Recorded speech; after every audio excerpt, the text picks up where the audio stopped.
이제 덴버 브론코스에 대해서 얘기를 해볼 차례입니다. 지난 시즌에 8승 9패 기록을 하면서 지구 3위에 올랐고 결국 플레이오프 진출까지는 이뤄내지 못했던 덴버였고요.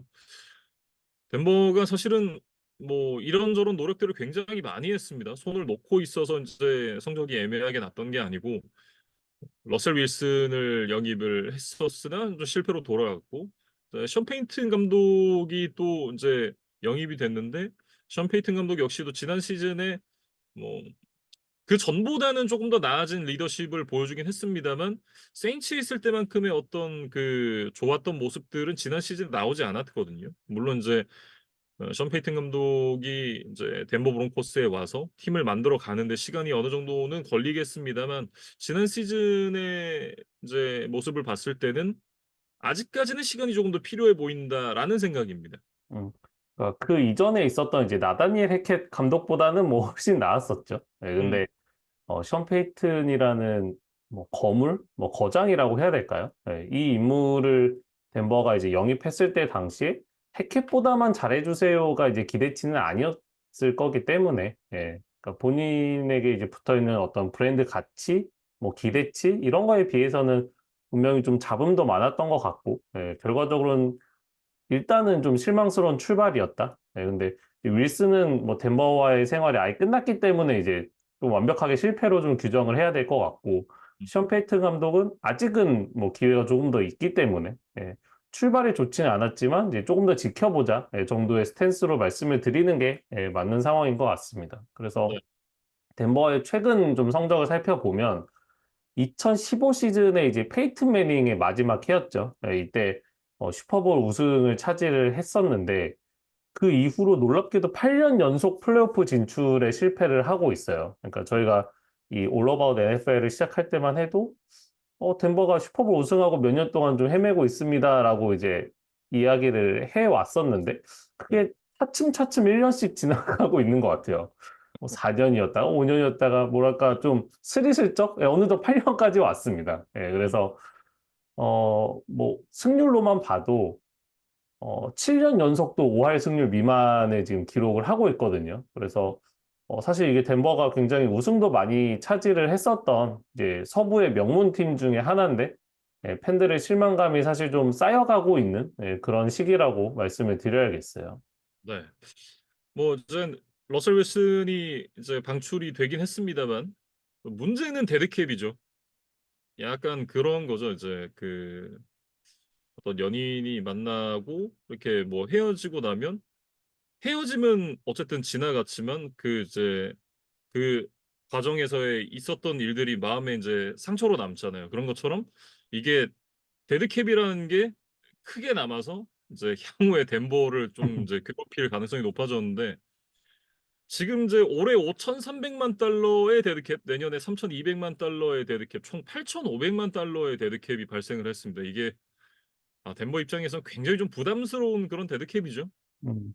그러니까 역대로 봐도 압도적인 1위예요. 음. 저희가 몇 년 전에 이 맷 라이언이 이제 팀을 떠나면서 4,050만 달러의 데드캡을 남겨서 이게 참 펠컨스에게 부담이 많이 된다라는 말씀을 드렸던 기억이 나는데 그거를 지금 뭐 2배 이상을 경신을 한 이제 역대 1위 기록을 이제 새롭게 썼기 때문에 뭐 덴버 입장에서는 사실 뭐 똑같은 선상에서 출발하기가 어려울 정도의 이제 타격이다. 이렇게 좀 보여지고 러셀 윌슨 개인적으로는 이제 또 시애틀에서 덴버로 넘어갈 때도 한 2,600만 달러의 데드캡을 남겼거든요. 네. 그렇기 때문에 이제 러셀 윌슨의 개인 커리어를 더해 보면 이제 1억 달러가 넘는 정확히는 1억 1천만 달러가 넘는 데드캡을 남긴 선수로 또 NFL의 역사에 좀 이름을 남기게 됐다. 그래서 러셀 윌슨이 좀 빛과 어둠인 것 같아요. 시애틀 시절에 이제 슈퍼볼 우승, 그다음에 슈퍼볼에 또 2번이나 진출했던 아주 뭐 실력이 있었던 좋은 쿼터백이었던 것과는 별개로 또 이렇게 팀을 옮기는 과정에서 또 좀 안 좋은 유산들을 많이 남겼던 선수로 또 기억이 될 것 같습니다. 네. 뭐 올해 덴버로만 봐도 지금 이제 러셀 윌슨 외에 뭐 랜디 그레고리라든가 팀 패트릭 그리고 저스틴 시몬스 이런 선수들의 데드캡이 꽤 있거든요. 그러니까 다 합치면 올해만 이제 7,600만 달러의 데드캡이 생깁니다. 그러니까 이게 올해 인제 그 팀별 캡 스페이스가 2억 5,600만입니다. 그러니까 거의 올해 캡의 한 30%가 그냥 날아간 거죠. 그러니까 다른 팀들은 물론 이제 모두 100%의 캡을 쓰는 팀이 뭐 아주 많지는 않잖아요. 이제 소소하게 뭐 데드캡이 어느 정도 발생을 하고 이런 부분들이 어느 정도 있겠지만, 근데 이게 30%를 못 쓰는 거는 조금 이제 다른 얘기죠. 뭐 쉽게 얘기했을 때는 이제 다른 팀과 비교해서 차포 하나씩은 떼고 이제 시즌을 치러야 되는 정도의 데드캡이 발생을 하게 되는 건데, 근데 그러다 보니까 이제 다른 팀들과 비교해서 좋은 로스터를 갖추기가 좀 쉽지 않았다. 좀 이렇게 얘기를 하는 게 맞는 것 같습니다. 근데 음, 올해가 끝이 아니죠. 내년에도 이제 그 3,200만 달러의 캡 스페이스가 날아가 있는 상황이기 때문에 덴버의 올 시즌 그리고 내년 시즌이 상당히 좀 쉽지 않을 것이다. 이렇게 좀 전망을 해볼 수가 있을 것 같습니다. 음. 그러니까 이게 결국에는 덴버가 승부수를 던진 거였잖아요. 네, 러셀 윌슨이라는 이제 베테랑 쿼터백에게 이제 거액을 안겨주면서 플레이오프에 대한 가뭄을 좀 해소하고자 했던 이제 덴버였는데 결국 승부수라는 게 이제 리스크가 높은 선택이었다는 뜻이기도 한 거죠. 네, 그래서 이게 좀 안 풀렸을 때는 네, 결국 팀에게는 이렇게 좀 부담이 되는 결과를 초래한다. 네, 뭐 이런 교훈을 좀 얻어야 될 것 같고 일단 러셀 윌슨이 나간 이제 쿼터백 자리에는 이번 드래프트 1라운드 전체 12번으로 이제 오레건 대학 출신의 보 닉스라는 이제 쿼터백을 뽑았어요. 그래서 이 선수가 아마 개막전부터 곧바로 주전으로 나설 예정입니다. 뭐 이거는 이제 어쩔 수 없는 선택이죠. 자, 이미 그 많은 데드캡이 발생해 있는 상황에서 또 이제 거액을 주고 FA로 쿼터백을 영입을 한다는 거는 사실 조금 불가능한 상황이었고, 그렇다고 이제 애매한 선수를 데려와서 쓰자니 그것도 좀 쉽지 않은 상황이었기 때문에 결국 이제 이 신인 드래프트에서 쿼터백을 지명하는 게 좀 자연스러운 수순이었다. 이렇게 좀 보여집니다. 어쨌든 이제 이 12번째 순서에서 보닉스 선수를 지명을 했는데, 이게 뭐 1라운드에서 뽑힐 것이다라고 이제 평가를 받았던 쿼터백이 한 6명 정도가 됐습니다. 그중에 5명이 앞에서 뽑혔기 때문에 사실상 이제 선택하는데 고민이 없었던 덴버 브론코스였거든요. 음. 그러니까 그 과정을 좀 요약을 해보면 뭐 케일러 윌리엄스, 제이든 데니얼스, 드레이크 메이 이 소위 탑 3로 불리던 이제 쿼터백들이 1에서 3번에 이제 차례로 뽑혀 나갔고 음, 사실은 예상치 못했던 이제 애틀랜타 펠컨스가 8번에서 이제 마이클 페닉스 주니어를 데려가면서 음, 좀 덴버의 선택지가 좀 좁아지는데 결정적인 역할을 했던 것 같아요. 음, 그리고 이제 커크 커즌스의 이적 이후에 이제 신인 쿼터백을 이제 1라운드에서 지명할 것으로 예상이 됐었던 미네소타가 원래 11번이었는데 음, 원래도 이제 덴버의 앞에 있었죠. 근데 이제 미네소타도 이제 10번으로 올라가서 어떻게 보면 더 적극적인 행보를 통해서 이제 제이지 메카시를 뽑았기 때문에 적극적인 어떤 트레이드업을 시도하지 않았던 뭐 혹은 시도를 했더라도 이제 결과적으로 실패를 했을 수도 있겠지만 결국 덴버 입장에서는 이제 보닉스를 뭐 자연스럽게 데려갈 수밖에 없었다 이렇게 말씀을 드려야 될 것 같고 네, 보닉스는 사실 이제 5번 대학에서 대학 커리어를 시작을 했었던 선수였어요. 그런데 이제 3년을 5번에서 뛰다가 오레건으로 학교를 옮겨서 2년을 더 뛰고 이번에 이제 드래프트에 나온 그러니까 대학에서 총 5년을 보낸 조금 이제 길게 뭐 대학 생활을 하고 온 선수다 이렇게 좀 소개를 드려야 될 것 같고 음, 5번 시절에는 사실 그렇게까지 주목을 받지는 못했어요. 결과적으로 이제 그랬기 때문에 또 전학이라는 이제 승부수를 던졌던 이제 보 닉스였겠죠. 근데 이제 음. 오레건에서 결국에는 이제 그 승부수가 잘 통하면서 이제 비약적인 성장을 했고, 그래서 이제 1라운드 드래프트의 선택을 받을 수가 있었습니다. 지난 시즌에 보닉 선수가 기록했던 이제 기록들을 좀 살펴보면 일단 패스 성공률이 굉장히 높습니다. 77.4%. 정말 대단한 패스 성공률을 기록을 했었고, 거기다 이제 패싱 야드도 4,500 패싱 야드를 넘겼어요. 그리고 터치다운이 45개. 근데 그중에 인터셉션이 3개밖에 되지 않았다라는 건 이 선수가 얼마나 이제 이 높은 패스 정확도를 가졌느냐? 이런 부분을 조금 이제 가늠해 볼 수 있는 그런 부분이죠. 그래서 이제 스카우팅 리포트를 좀 봐도 일단 패스를 정확하게 던질 줄 알고 이제 볼 처리를 굉장히 빠르게 한다. 예, 이런 것들이 좀 장점이에요. 이제 그러면서도 이제 결국에는 턴오버를 좀 줄일 수 있는 예, 그런 안정감까지 가지고 있기 때문에 이런 장점들은 이제 프로에서도 이제 굉장히 좀 중요한 뭐 쿼터백의 덕목이죠. 예, 그래서 그런 것들을 잘 갖추고 있다는 생각이 들고 그리고 이제 포켓 밖으로 나가서 이제 플레이를 연장해야 하는 상황에서도 이제 눈은 계속해서 이 다운필드를 주시하면서 자신이 좀 도망갈 수 있는 공간들을 또 잘 찾는다. 예, 이런 장점들도 있습니다. 음, 근데 이제 다만 좀 단점으로 지적되는 것들은 이제 드랍백 상황에서 이제 풋워크가 좀 일정하지 않다. 예, 그래서 좀 스스로의 템포가 좀 꼬이는 경우들이 있고, 이 오레건 대학에서는 뭐랄까, 그러니까 쿼터백에게 좀 뭐 자율적으로 맡긴다기보다는 그러니까 뭐 스크린, 뭐 RPO, 그다음에 단순한 이제 버티컬 라우트 이렇게 좀 정해진 플레이, 예, 짜여져 있는 좀 쉬운 플레이들을 위주로 이제 경기를 많이 풀어갔다고 해요. 예, 음, 그래서 이 보닉스가 어떤 플랜 A가 막혔을 때 이제 프로그레션을 읽고 이제 빠르게 플랜 B로 옮겨가는 어떤 연습, 뭐 능력치 같은 게 이제 좀 개발될 여지가 없었다. 예, 음, 이런 지적들이 좀 있습니다. 네. 뭐 어쨌든 이제 그런 부분이 이제 프로 레벨에서는 조금 이제 다른 기준들이 필요하기 때문에 조금 더 이제 이 프리시즌의 경험을 쌓게 하자라는 그런 보관이 좀 있었던 덴버였던 것 같아요. 프리시즌 1주차부터 곧바로 이제 경기에 투입을 하면서 뭐 이 선수에 대한 어떤 체크를 좀 했었는데 뭐 1주차 콜츠와의 경기에서 21번의 패스 중에 15번의 성공, 125 패싱 야드의 터치다운 하나. 그리고 2주차 패커스와의 경기에서 이제 90%가 넘는 패스 성공률에 80 패싱 야드 터치다운 하나를 이제 기록을 하면서 깔끔한 경기력을 이제 프리시즌에 보여줬습니다. 물론 이게 프리시즌 게임이니까 크게 의미 부여할 필요는 없다라는 생각이 들긴 합니다만 뭐 그래도 이제 우려하던 부분보다는 이제 아직은 또 프로에서 또 보여줄 가능성이 좀 꽤 있는 것 같다라는 생각도 들긴 합니다. 물론 뭐 이 포켓 안이 굉장히 이제 안전해 보이는 상황에서도 뭐 어딘가 좀 쫓기면서 지나치게 이제 빠르게 포켓 밖을 벗어나는 선택을 하는 이제 그런 움직임들이 좀 있었다는 지적은 있어요. 근데 어쨌든 물론 뭐 프리시즌임을 감안하더라도 일단 한번 주전으로 기용해 볼 만한 정도의 이제 퍼포먼스는 좀 보여줬다. 그런 기준 정도는 좀 통과를 한 것 같다는 게 이제 전체적인 총평입니다.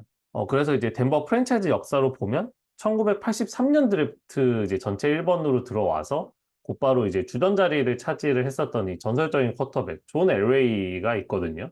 이 음, 선수 이후에 거의 40여 년 만에 이 덴버의 루키 쿼터백이 개막전에 이제 선발로 나서는 그런 거라고 하더라고요. 그래서 어 물론 뭐 지금의 본 익스와 뭐 당시 존 엘웨이의 어떤 뭐 잠재력, 뭐 기대감 이런 것들 이제 1대1로 비교하기는 좀 어렵겠지만 어쨌든 본 익스가 좀 프랜차이즈 쿼터백으로 좀 장기적으로 자리를 잡아주는 게 덴버에게 굉장히 중요한 상황이고 션 페이튼 감독도 사실은 이제 자신의 어떤 평소 성향 대비해서는 이제 플레이 액션 비율을 굉장히 높이면서 어쨌든 보닉스에게 조금이라도 편안한 환경을 만들어주기 위해서 좀 노력을 하고 있는 것 같거든요. 음, 그래서 이 명장 션 페이튼 아래에서 보닉스가 얼마나 빠르게 자리를 잡을 수 있을지 이번 시즌 좀 지켜봐야 될 것 같습니다. 네. 러닝백 쪽은 사실 이제 큰 변화가 없죠. 지난 시즌 주전이었던 자본테 윌리엄스, 그리고 이제 백업이었던 자릴 맥로린이 그대로 이제 자신의 자리를 지키고 있는 그런 상황입니다. 윌리엄스가 일단 이제 올 시즌 끝나면 FA가 될 예정이기 때문에 조금 이제 FA 로이드가 올 수 있는 그런 가능성이 있지 않나라는 생각이 들고 뭐 일단은 이제 시즌 상황을 봐야 알겠습니다만 뭐 그때까지 덴버가 성적이 나지 않는다라고 했을 때는 또 이제 픽을 하나 받아올 수 있는 그런 칩으로 사용을 할 수도 있다. 이런 생각이 들고요. 리시버 쪽은 조금 이제 변화가 있습니다. 제리 주디 선수가 이제 트레이드로 브라운스로 갔죠. 5라운드 픽, 6라운드 픽 이제 한 장씩을 받으면서 브라운스로 이제 보냈는데 제리 주디가 사실은 이제 뭐 드래프트 당시의 어떤 기대치만큼의 퍼포먼스를 덴버에서 보여주지는 못했습니다. 근데 그것이 이제 온전히 제리 주디만의 문제였느냐? 그렇다고 보긴 좀 어렵겠죠. 덴버의 이제 쿼터백진이 이제 워낙 좀 약했다 보니까 뭐 제리 주디가 결국에는 이제 4년 동안 한 번도 이제 1000 리시빙 야드를 넘기지를 못했습니다. 그런데 이제 그렇다 하더라도 뭐 주디를 이렇게 5라운드 픽, 6라운드 픽 한 장에 보내는 건 좀 아깝다는 생각이 들거든요. 예, 근데 이제 현실적으로 결국에는 이 러셀 윌슨의 데드캡이 좀 굴러온 스노우볼이다 이렇게 좀 설명을 드려야 될 것 같은데 사실 이미 이제 제리 주디의 5년차 옵션을 실행해둔 상황에서 이제 올해까지 활약을 지켜보고 연장 계약 여부를 이제 결정해도 되는 상황이었지만 음, 어쨌든 뭐 당장의 올해 캡 스페이스도 지금 부족해서 허덕였던 이제 덴버 입장에서는 이제 주디를 내보냄으로써 이제 조금의 숨통을 좀 틔우는 이제 그런 선택을 할 수밖에 없었어요. 그래서 네.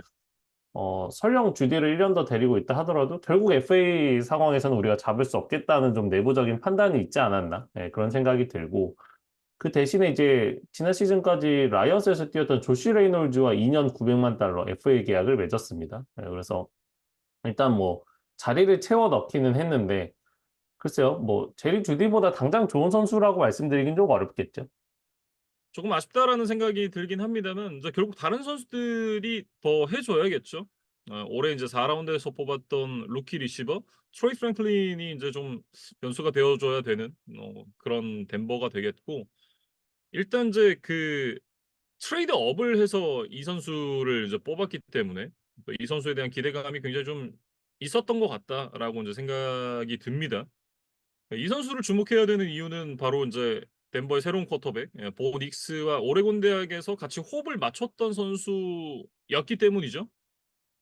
지난 시즌에 이 보닉스와 트로이 프랭클린이 이제 함께 뛰면서 프랭클린이 이제 1383 리시빙 야드에 이제 무려 14개의 터치다운을 기록하면서 이제 개인 뭐 대학 커리어 또 최고의 한 해를 보냈습니다. 예, 그래서 일종의 좀 라포가 형성되어 있는 쿼터백과 리시버 간의 관계다. 예, 뭐 이렇게 말씀드리면 되겠죠. 뭐 예를 들면 이제 신시내티 벤갈스의 조 버로우와 자말 체이스 같은 그런 관계라고 이제 보시면 될 것 같은데 음, 이 프랭클린은 이제 188cm의 굉장히 장신의 리시버이면서도 뭐 스피드와 라우트 러닝 능력 이런 것들을 다 골고루 잘 갖추고 있다는 그런 이제 평가를 받고 있습니다. 근데 이제 물론 어 키가 큰 데에 비해서 이제 프레임이 좀 많이 얇기 때문에 뭐 블로킹이라던가 뭔가 공중볼 캐치 이렇게 좀 장신 리시버에게 장점이라고 여겨질 만한 그런 부분들에서는 오히려 또 약점을 드러내기도 한다. 이런 지적들도 있지만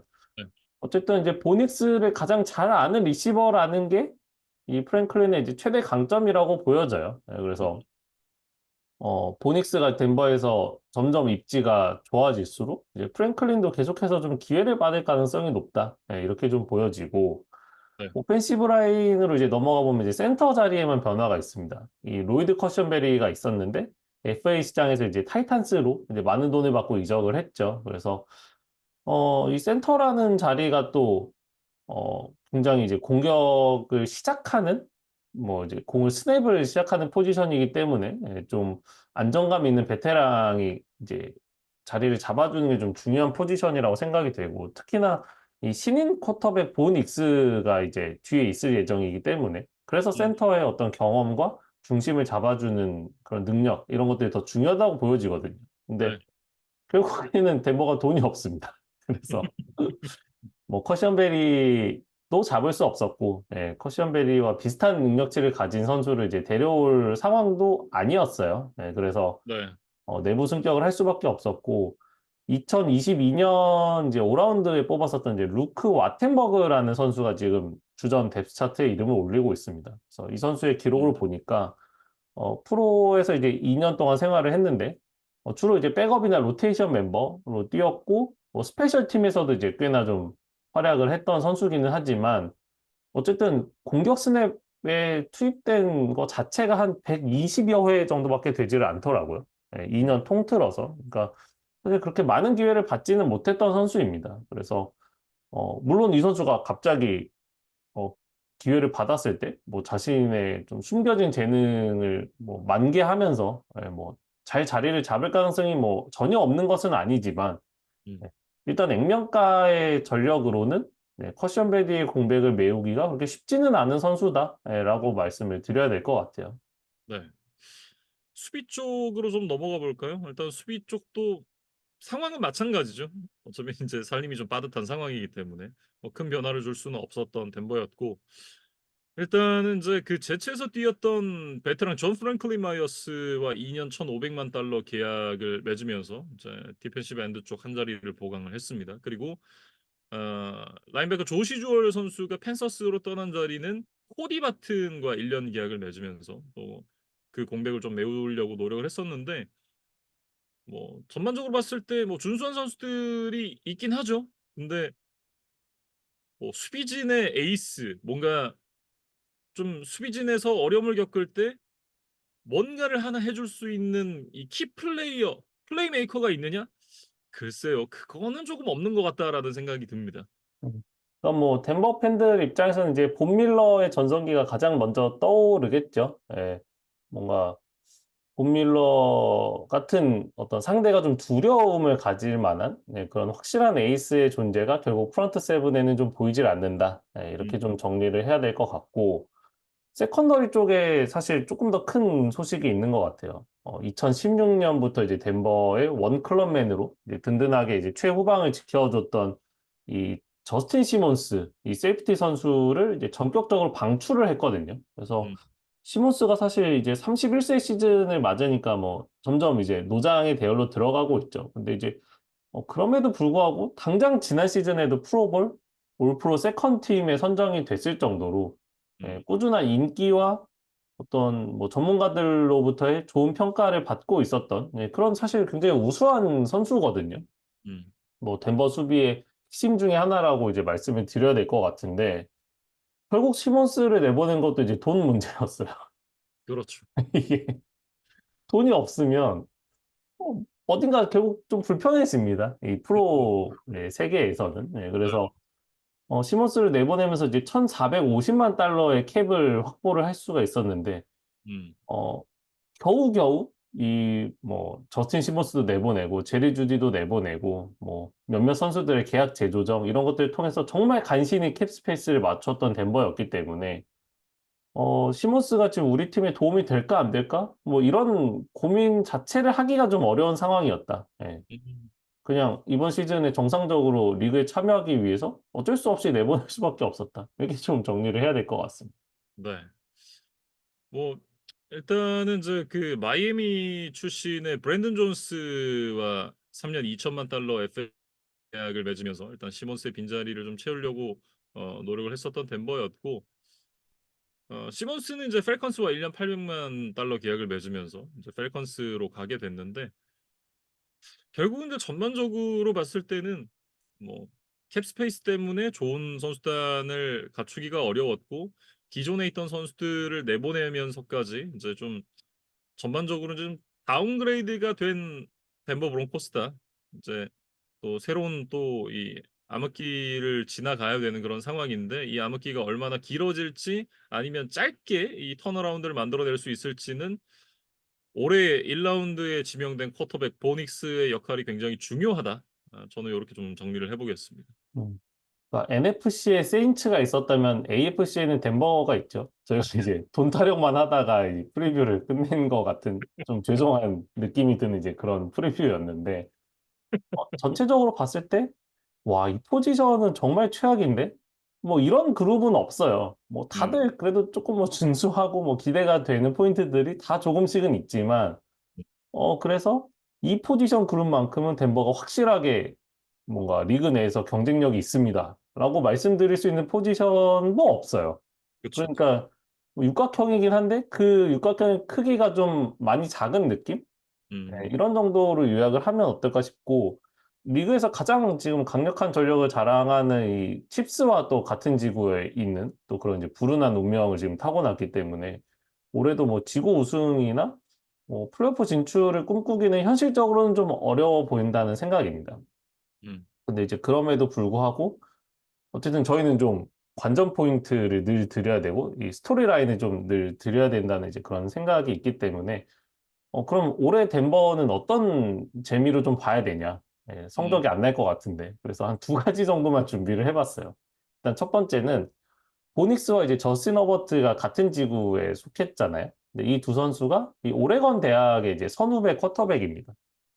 예, 그래서 이 두 선수가 이제 1년에 두 번씩 만나게 될 예정인데, 국내도 이 오레곤 대학을 또 좋아하시는 팬분들이 꽤 계신 걸로 알고 있어요. 네, 그래서 이 대학 선후배 간의 이제 쿼터백 맞대결의 이제 첫 페이지가 또 열리는 순간이기 때문에 어떤 결과들로 이어질지 한번 좀 재밌게 보시면 좋을 것 같고, 저희가 이제 프리뷰를 하면서 덴버의 핵심이었던 선수들이 이런저런 이유로 이제 팀을 떠났다고 말씀을 드렸습니다. 근데 이제 그 선수들이 이제 새로운 팀으로 갔는데 모두 이번 시즌에 덴버 원정 경기를 오는 또 재밌는 스토리가 있더라고요. 그래서 러셀 윌슨이 일단 2주 차에 덴버의 홈 개막전에 덴버의 구장을 찾아옵니다. 그래서 덴버 팬들의 정말 상상할 수 없는 엄청난 야유가 있지 않을까. 음, 일단 좀 기대가 되고, 제리 주디와 이제 저스틴 시몬스도 이제 덴버 팬들의 많은 사랑을 받았던 선수들인데, 이번 오프시즌에 팀을 옮겼죠. 그래서 11주 차에 저스틴 시몬스의 애틀랜타, 그다음에 13주 차에 제리 주디의 클리블랜드가 이 덴버의 엠파워 스타디움을 이제 원정팀 선수 자격으로 이제 오게 돼요. 그래서 음. 이 경기들이 좀 재밌을 것 같다. 특히나 2주차. 예, 이 스틸러스와 브론코스의 대결을 꼭 놓치지 마시길 바라겠습니다. 덴버 팬분들께 죄송한 얘기지만 이게 이겨야 재밌는 거거든요. 음, 이길 수 있을까? 라고 생각을 하면 사실은 이제 조금 부정적인 전망을 하게 되는 올 시즌의 덴버기 때문에 오히려 이게 더 큰 고통으로 좀 돌아올 수도 있다. 그런 이제 주의 말씀 음. 드리면서 덴버 브론코스에 대한 얘기 맞춰보겠습니다.